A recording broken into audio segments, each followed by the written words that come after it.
Nggak apa-apa ya Bu ya, yang penting kalau udah hadir ke majelis insya Allah semua kita dapat pahala, dapat ampunan, jaminan dosa-dosa kita diampuni oleh Allah Subhanahu wa Ta'ala. Jadi Bu, di antara hikmah sholat 5 waktu yang pertama, sholat yang kita kerjakan itu ya hikmahnya bagi kita yang mengerjakan yaitu mengajari kita untuk disiplin waktu. Benar nggak? Sholat itu kan waktunya udah ditentukan oleh Allah ya Bu ya. Inna sholata alal mu'minina kitabau, ya Bu ya, sesungguhnya salat itu kewajiban yang difardukan bagi orang yang beriman yang waktunya telah ditentukan oleh Allah Subhanahu. Kitaban mauquta. Tahu Bu, kitaban mauquta bukan kitaban mau kita. Allah udah tetapkan waktu-waktu salat. Jadi jangan semau kita. Kalau semau kita ya semau-mau kita salat. Kadang kita salat zuhur jam 12 lewat 3 jam. Kadang-kadang juga pagi-pagi bangun jam 10, kita pikir dia duha, nggak taunya lagi subuh. Ya Allah, tetangga soleha banget, jam segini udah sholat duha. Nggak taunya baru subuh jam 11 Bu. Ya Allah. Bu, sholat ngajarin kita biar disiplin waktu. Kagak boleh semau kita Bu. Tapi mau kuta, maunya Allah. Kita persingkat aja ya Bunda ya. Yang kedua, hikmah sholat 5 waktu biar kita jadi orang yang rendah hati alias tawadu. Dari mana pelajaran tawadu kita dapatkan dari sholat kita Bu? Dari mana ibu-ibu? Kita kalau sholat kita tuh ya, kalau kita bercanda sama teman kita, kalau timbang tangan kita dipukul oke, kaki kita dipukul oke lah. Tapi kalau kepala kita digapok sama dia, dipukul sama dia, kita nerima nggak? Nggak nerima. Lu bercanda, tapi jangan main kepala, benar nggak? Nggak nerima, ini kepala dipukul sama orang ini, benar nggak Bu? Tapi kalau giliran kaki kita timbang digituin, nggak apa-apa. Tangan digituin nggak apa-apa, benar nggak? Tapi ibu tahu, ketika kita sholat, kepala yang kita sanjung-sanjung, kepala yang kita agung-agungkan, yang kita jaga, rendah, mencium tanahnya Allah. Bahkan lebih rendah dari pantat kita. Bener nggak? Ngajarin tawadu nggak Bu? Makanya orang yang mendirikan sholat, keluar dari sholatnya, bergaul dengan masyarakat, bersosialisasi dengan siapapun, dia akan tampakkan sifat rendah hatinya kepada siapapun yang dia jumpai. Dia tidak akan menyombongkan dirinya. Karena dia merasa dia tidak ada apa-apanya Bu. Bu. Bu. Orang sholat kalau masih sombong berarti sholatnya belum mendirikan, baru hanya sekedar mengerjakan. Kan kalau mengerjakan mah yang penting biar selesai aja dah. Kan beda kalau mendirikan, benar-benar diperhatiin ininya biar jangan sampai rusak nih bangunan. Contohnya gini Bu, kita kalau bangun rumah, kalau yang mengerjakan sama yang benar-benar mendirikan dari nol, beliin bahan, beliin ini, nggak gaji tukang, itu diperhatiin banget nggak Bu? Nggak boleh sampai rusak. Kalau rusak kayaknya gimana gitu Bu ya. Tapi kalau tukang kan mengerjakan, bener nggak? Mau retak kek, mau ini kek asbesnya, masa bodoh, kagak dipikirin sama dia. Tapi kalau yang mendirikan, dia memperhatikan Bu, bangunan yang dia bangun, bener nggak? Lah ini belum beres ini. Begitu arti mendirikan dan mengerjakan. Jadi Bu, hikmah sholat yang kedua, yaitu pelajaran yang bisa kita dapatkan dari sholat 5 waktu, agar kita punya sifat rendah hati. Nggak boleh sombong. Percuma sholat kalau masih sombong, Allah benci. Satu-satunya manusia yang tadi hidup di surga, gara-gara sombong, dikeluarin dari surga siapa Bu? Iblis. Iblis tadi tinggalnya di mana Bun? Di surga ribuan tahun jadi pemimpinnya para malaikat. Gara-gara sombong satu kali, Allah perintahkan sujud ke Nabi Adam. Ya iblis, sujud muliakan Nabi Adam. Iblis nggak mau, karena iblis merasa dia lebih hebat ketimbang Nabi Adam. Kata iblis, khalaqtani min nar wa khalaqtahu min tin. Saya nggak bakal sujud sama Nabi Adam karena secara umur saya lebih tua daripada dia. Secara material penciptaan saya lebih mulia ketimbang Nabi Adam. Saya diciptakan dari api, Nabi Adam diciptakan dari tanah. Sombong nggak begitu Bu? Sombong apa nggak begitu ya Bu ya? Akhirnya iblis dikeluarkan dari surga karena apa Bu? Sombong. Kita nih sekarang berada di mana Bu? Pasti. Iya. Di dalam surga apa di luar surga? Orang bukan. Bahkan sampai kita mati yang bawa kita ke kuburan siapa? Emang ada mayit jalan sendiri ke kuburan, Bun? Kagak ada. Makanya jangan sombong apa. Ini kadang-kadang ketemu tetangga, ya Allah, buang muka, mentang-mentang mukanya banyak. Kita pungut-pungutin aja deh, Bu. Bu, muka jangan dibuang-buang apa, Bu? Bun, ingat pelajaran sholat, hikmah sholat yang pertama ngajarin biar punya sifat tawadu, rendah hati. Sekaya apapun kita, masih ada yang lebih kaya daripada kita, Bu, benar nggak? Secantik apapun kita, masih banyak lebih cantik daripada kita. Cantik mah relatif, Bu. Mungkin suami kita ngomong kita cantik, belum tentu yang lain ngomong kita cantik, benar nggak? Tapi kalau jelek itu ya pasti ya, Bu ya. Iya, ibu-ibu udah mutlak gitu ya. Tapi kalau penilaian cantik, ganteng itu kan masing-masing orang berbeda. Kalau emang dia suka, dia ngomong cantik. Kalau dia kagak suka, dia ngomong kagak cantik, benar nggak? Tuh kita mau sombong mau gimana, Bu? Bu, Bu, ibu-ibu.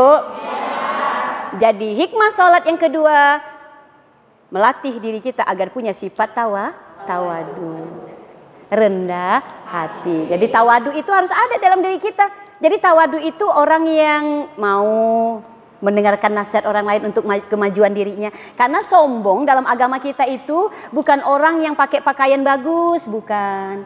Bukan orang yang suka pakai sendal bagus, bukan. Bukan orang yang pakai mobil mewah, bukan. Jangan sampai ibu salah persepsi dengan sombong ya, Bun. Mentang-mentang tetangganya mobilnya Alphard, terus ibu ngomongin dia tuh orang kaya sombong lewat. Lah bukan begitu yang dikatakan sombong. Sombong itu yang seperti apa sih, Bun? Kata Rasulullah, sombong itu adalah batarul haq wa gontomnes. Sombong adalah menolak kebenaran dan merendahkan, meremehkan manusia. Itu sombong. Kalau tetangga kita mobilnya mewah, bisa jadi dia nggak sombong, Bu. Orangnya tawadu. Pikiran kita aja ngomong dia sombong. Orang yang tawadu mau mendengarkan nasihat. Kan tadi iblis kagak mau. Disuruh menghormati Nabi Adam kagak mau.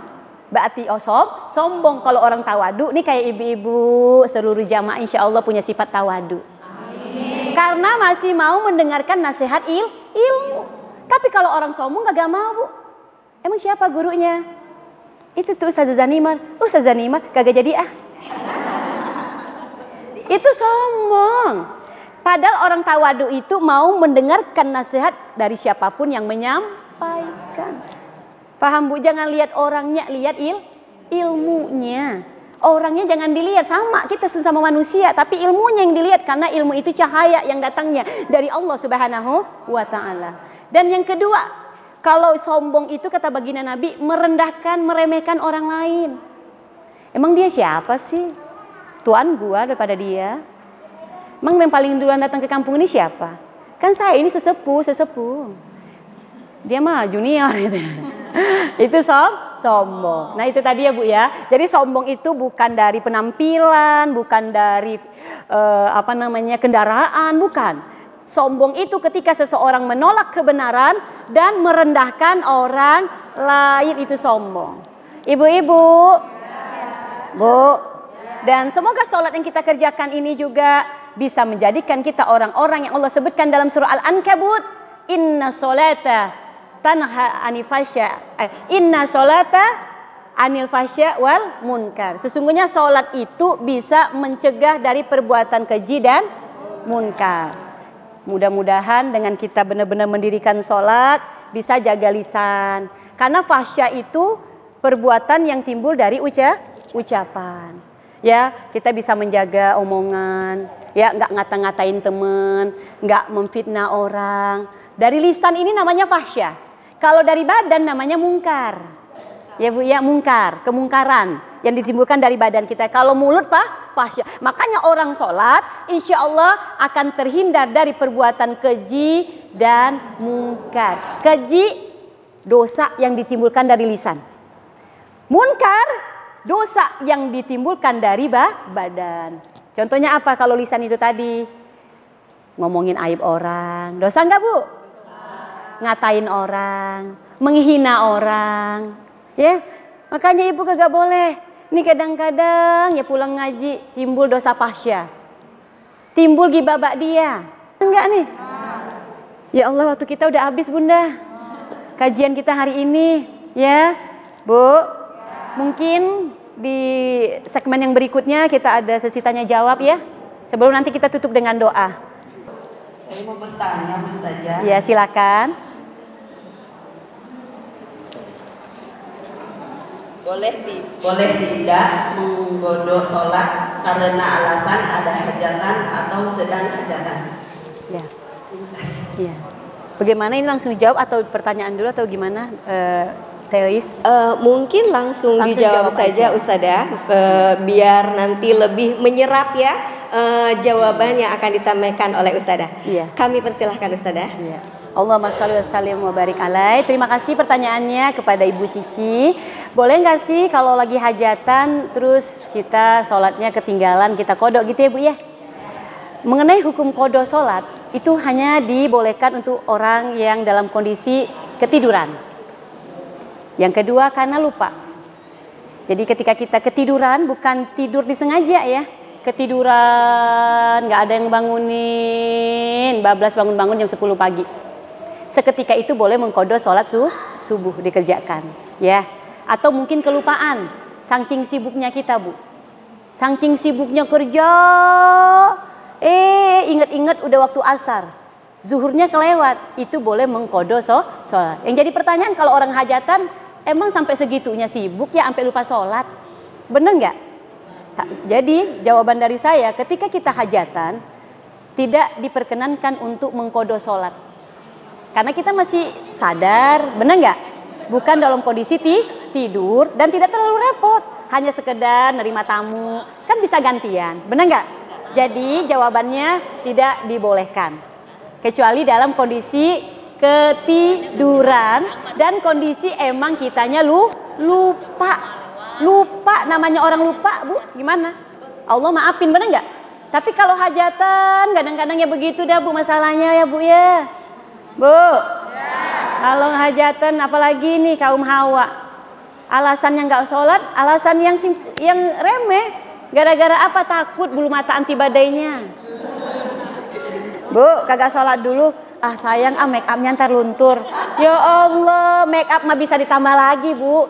Ibadah kita ke Allah ketinggalan, gimana rumah tangga anak kita mau berkah? Diawali dengan bermaksiat, ninggalin sholat. Jadi nggak boleh ya Bu Cici ya, kecuali dalam keadaan ketiduran atau kelupaan.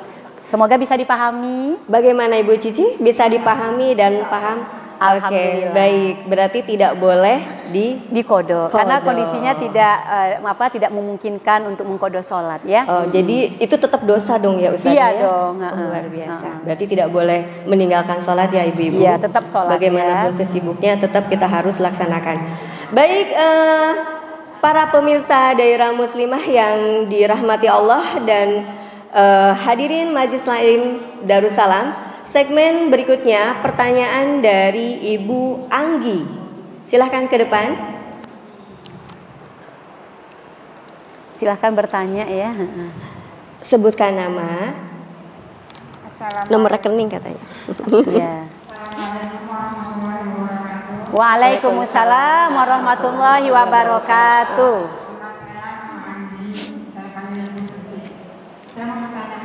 Ya, silakan. Apabila puasa kita belum tuntas, ambilin nanti ya. Bulan Ramadan difotoin, tanda foto. Ya, baik. Waalaikumsalam warahmatullahi wabarakatuh. Ya. Waalaikumsalam warahmatullahi wabarakatuh. Ya. Pertanyaan kedua dari saudari kita yang menanyakan, kalau seandainya hutang puasa Ramadan kita di tahun kemarin belum tuntas. Ya emang kebanyakan mah ibu-ibu utang puasanya paling banyak ya Bu ya. Paling banyak. Ya namanya nggak sempat ganti puasa. Setahun kan cepet banget ya Bu ya. Tiba-tiba udah masuk bulan Ramadan. Apakah puasa yang belum dituntaskan itu jadi nanti bayarnya double gitu ya? Nggak ada Bu. Tetap sejumlah hari yang kita tinggalkan. Tapi ada tapinya.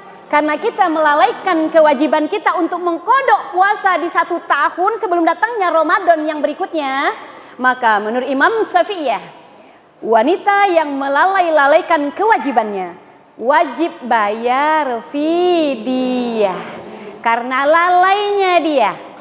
Ya, kalau emang ketinggalannya 3 hari, berarti bayar fidyahnya 3 hari. Dan kodok puasanya wajib dibayar juga sejumlah hari yang ditinggalkan karena kita hukumnya melalaikan. Tapi sebagian ulama mazhab yang lain tidak wajib bayar fidyah, cukup bayar kodok sebanyak hari yang kita tinggalkan. Bukan berarti tinggal 3 hari puasa kita belum lunas, belum tuntas. Oh, nggak dibayar tahun ini jadi 6 hari.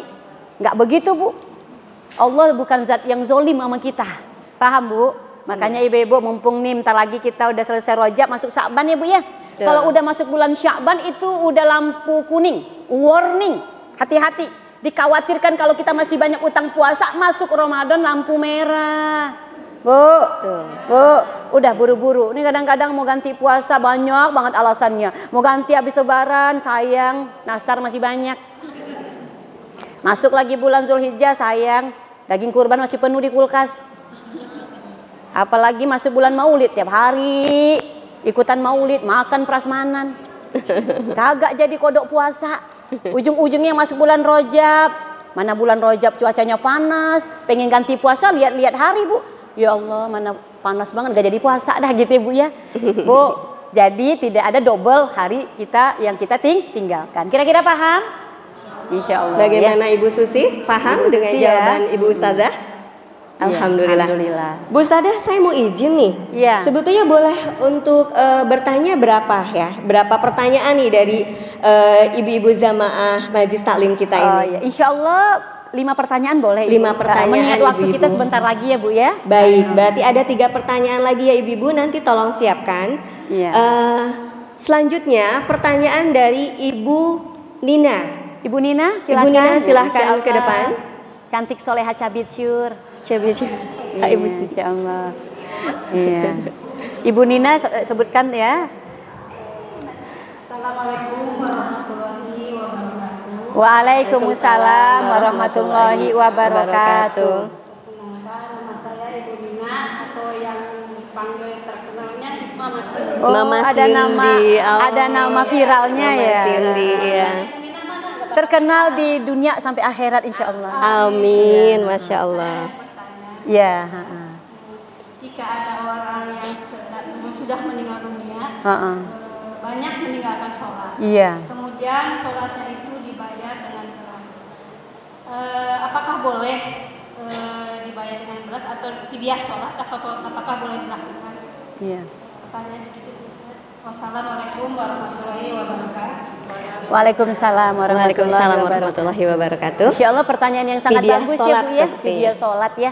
Mungkin selama ini kita sering mengenal fidyah karena kita ninggalin puasa ya, Bun ya. Jadi untuk fidyah sholat ini terjadi perbedaan pendapat di kalangan imam mazhab.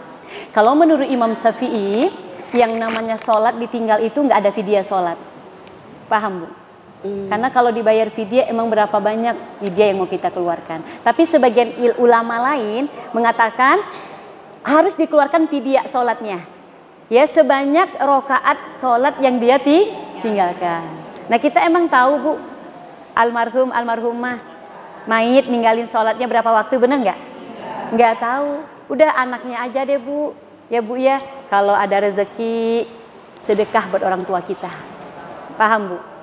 Ini kalau kita mau bayar fidyahnya kita kagak ngerti berapa banyak sholat orang tua kita tinggalin, bener nggak? Nggak putus istighfar, ya Allah, Rabbighfirli warhamni, ya Allah ampuni aku, ampuni dosa-dosa kedua orang tuaku, Rabbighfirli wali walidayya warhamhuma kama rabbayani shaghira. Jadi mengenai fidyah sholat itu terjadi perbedaan pendapat. Ada yang mengatakan tidak ada yang namanya fidyah sholat, cukup sholat itu ya, Bu ya, nggak bisa dibayar fidyahnya. Tapi ada yang mengatakan bisa dibayar fidyah. Tergantung berapa rokaat yang dia tinggalkan. Yaitu tadi sejumlah seukuran setengah 1 mud ya. Kayak kita bayar fidyah juga ya. Begitu ya Bu Nina ya. Ya, jadi ada 2 pendapat ulama. Bagaimana Ibu Nina? Bagaimana dengan jawaban Ibu Sadah? Sudah paham? Baik, Baik. pertanyaan yang berikutnya. Berikutnya ada 2 pertanyaan lagi nih Ibu Ustazah. Dari muslimah semakin soleha, semakin taat kepada Allah. Baik, pertanyaan berikutnya dari Ibu Lina. Kami persilahkan ke depan.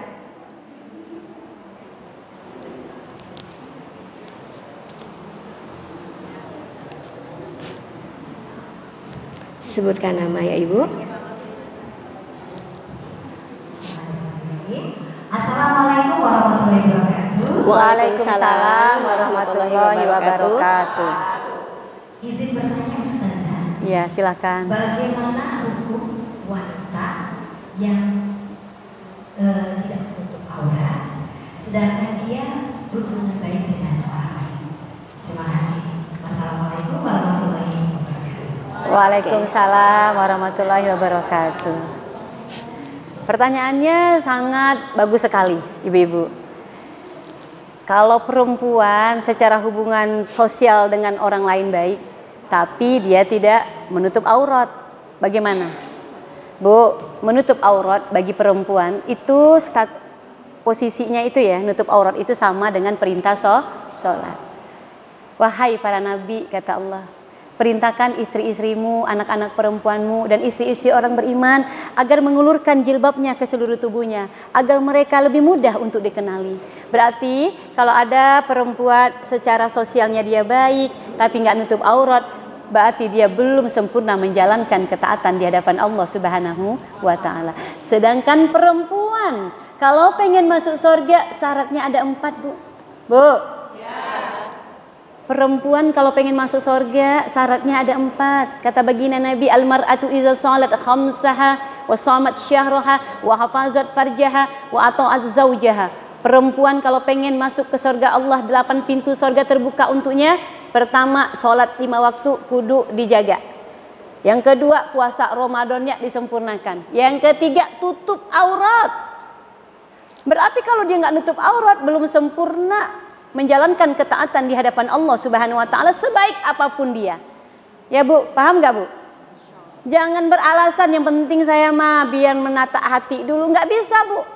Tampakkan dulu dengan perbuatan badan kita kalau kita ini orang yang beriman, menjalankan perintah Allah. Urusan hati itu urusan Allah, benar nggak Bu? Jadi dia tetap belum sempurna ketaatannya. Mungkin ketika dia berbuat baik, ya mudah-mudahan kebaikannya diterima oleh Allah. Tapi ketika dia membuka auratnya, tentunya dia berdosa di hadapan Allah Subhanahu wa Ta'ala. Nauzubillah min sangat disayangkan. Kenapa nggak diiringi kebaikannya secara hablum minannas dan kebaikan dia secara hablum minallah. Paham Bu? Paham. Bu, kalau di sini mah insya Allah soleha semua. Amin. Allahumma amin. Karena pakai jilbab semua ini, alhamdulillah. Berarti soleha. Kira-kira paham ya jawabannya? Bagaimana Ibu Lina? Sudah paham jawaban dari Ibu Ustazah? Alhamdulillah. Alhamdulillah, terima kasih. Ada yang bertanya lagi? Baiklah Ibu-ibu, ada satu pertanyaan lagi. Karena kita dikasih kuotanya cuma 5 pertanyaan saja ya Ibu-ibu. Satu pertanyaan lagi, silakan Ibu-ibu yang akan bertanya. Langsung aja maju ke depan ya. Silakan. Sepertinya masih malu-malu ya. Siapa nih yang mau bertanya? Silakan Ibu. Ibu mau bertanya? Boleh, silakan. Iya. Sebutkan nama ya Ibu. Udah. Ya. Assalamualaikum warahmatullahi wabarakatuh. Waalaikumsalam warahmatullahi wabarakatuh. Saya mau nanyakan tentang satu aja. Bagaimana hukumnya orang tua seandainya nyuruh anaknya suruh sholat nanti gitu? Hukumnya orang tua itu termasuk apa ya? Sudah menggugurkan kewajiban bagi orang tua atau belum gitu di akhirat besok? Iya. Wassalamualaikum warahmatullahi wabarakatuh. Waalaikumsalam warahmatullahi wabarakatuh. Begitu pertanyaannya, Bu Ustazah. Jadi orang tua udah berusaha mendidik anak, mengajarkan anak untuk mengenal Allah, diperintahkan sholat ya Bu ya. Ternyata anak disuruh sholat entar sok udah kayak petasan itu tuh Bu.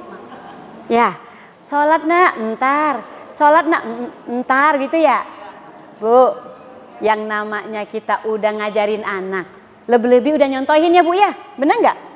Udah dicontohin nih, mak lagi sholat, udah gelar sajadah, udah pakai mukena, anak udah ngeliat, udah disuruh sholat, anak nggak mau sholat juga, berarti itu anak buat kita ujian. Jangan putus asa. Nabiullah Ibrahim ngajarin kita. Nabiullah Ibrahim sebelum punya anak udah minta sama Allah, Rabbi habli minas sholihin. Ya Allah, kalau Engkau kasih aku anak, kasih anak yang baik. Rabbi ja'alni muqimas sholati wa min zuriyati Rabbana wa taqabbal du'a. Ya Allah, jadikan keturunanku orang-orang yang mau mendirikan sholat. Doakan anak kita, jangan putus dengan doa kita Bu. Doa itu bisa jadi Allah kabulkan esok, minggu depan, bulan depan, tahun depan. Yang penting sebagai orang tua, doanya nggak akan ditolak oleh Allah Subhanahu wa Ta'ala. Yang dosa kalau orang tua nggak ngajarin anak sholat, paham Bu? Emaknya rajin ngaji, rajin ke masjid, anak di rumah kagak sholat dibiarin. Entar anak di hari kiamat minta tanggung jawab. Ya Allah, ini saya masuk neraka nih gara-gara mak saya. Emang kenapa? Mak saya enak-enak ngaji ke majelis taklim. Bapak saya enak sholat jamaah ke masjid, saya kagak pernah disuruh sholat sama dia. Jadi yang tanggung jawab dosa saya adalah orang tuh. Tapi kalau kita tiap waktu sholat nak, sholat ngapa nak? Ngaji ngapa nak? Dianya yang kagak mau, berarti anak sebagai ujian, nguji kesabaran kita, nguji kita biar banyak doa sama Allah Subhanahu wa Ta'ala. Jadi kalau udah diajarin, udah dididik, udah gugur kewajiban. Gitu ya Bu ya, paham? Paham Bu? Insya Allah. Diari muslimah, semakin sehat, semakin taat kepada Allah. Alhamdulillah. Baik ibu-ibu, doa yang akan dipimpin oleh ustadzah kita, mari kita aminkan dengan hikmat. Alhamdulillah. Pengajian pada hari ini sudah kita ikuti sampai selesai ya Bu ya. Semoga kita yang mengikutinya insya Allah mendapatkan banyak keberkahan di sisi Allah Subhanahu wa Ta'ala. Mari ibu-ibu di majlis kita yang mulia ini, kita semua mengangkat kedua tangan kita, bermunajat, berdoa kepada Allah Subhanahu wa Ta'ala. Di hari yang mulia, di tanggal 27 Rajab kita berkumpul. Semoga Allah berkenan mengangkat derajat dan kemuliaan kita ke tempat yang mulia di hadapan Allah Subhanahu wa Ta'ala. Dan mudah-mudahan di bulan Rajab ini Allah berkenan mengampuni semua dosa-dosa kita. Allah bersihkan hati kita dari penyakit-penyakit hati. Di bulan Sya'ban Allah bersihkan badan kita sehingga ruh kita di bulan Ramadan disucikan oleh Allah Subhanahu wa Ta'ala. Allahumma shalli ala Sayyidina Muhammad wa ala ali Sayyidina Muhammad. Allahumma tawil umurana fi ta'atillah wa fi ta'atir Rasul. Allahumma tawil umurana fi ta'atillah wa fi ta'atir Rasul wa fi ta'ati walidain. Wa nawwir qulubana wa sahi ajzadana wa ila khairi qaribna wa ani syarri abidna waqdi hawaijana fid dini wad dunya wal akhirah. Ya Allah, penuhi seluruh hajat-hajat, keinginan dan cita-cita seluruh jamaah Majlis Taklim Darussalam beserta seluruh pemirsa dari Muslimah BRTP. Allah, penuhi kebutuhan hidupnya baik dalam urusan agama, dunia dan akhiratnya. Allahumma fir lana dzunubana wa liwalidayna warhamhuma kama rabbayana shighara wa li jami'il muslimina wal muslimat wal mu'minina wal mu'minat al ahya'i minhum wal amwat. Rabbana hab lana min azwajina wa dzurriyyatina qurrata a'yun waj'alna lil muttaqina imama. Rabbi habli minas solihin. Allahumma barik lana fi Rajab wa Sya'bana wa balighna Ramadana wa hasil maqasidana. Rabbana taqabbal minna innaka antas samiul alim wa tub alaina innaka antat tawwabur rahim. Rabbana atina fid dunya hasanah wa fil akhirati hasanah wa qina azabannar. Ya Allah, berikan kepada kami semua kebahagiaan hidup kami di dunia ini ya Allah. Berikan juga kepada kami kebahagiaan hidup kami di akhirat nanti ya Allah. Dan jauhkan kami ya Allah dari siksa api neraka-Mu ya Allah. Wa dakhilna jannata ma'al abrar. Ya Allah, masukkan kami ke dalam surga-Mu. Kumpulkan kami bersama-sama di dalam surga-Mu ya Allah. Sebagaimana kami biasa berkumpul ketika di dunia ini ya Allah. Dengan orang-orang yang baik, dengan sahabat-sahabat kami yang soleh dan soleha. Sebagaimana kami biasa berkumpul, kumpulkan kami di surga-Mu nanti ya Allah.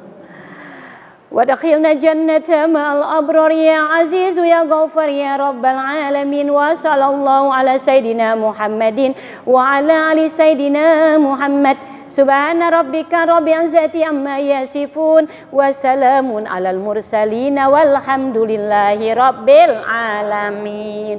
Amin amin amin ya rabbal alamin. Alhamdulillah, semoga doa yang kita panjatkan dikabulkan, diijabah oleh Allah Subhanahu wa taala. Dari saya cukup sekian, dari Irian membawa cendrawasih cukup sekian dan terima kasih. Wallahu muwafiq ila aqwamit thoriq, wabillahi taufiq wal hidayah. Wassalamualaikum warahmatullahi wabarakatuh.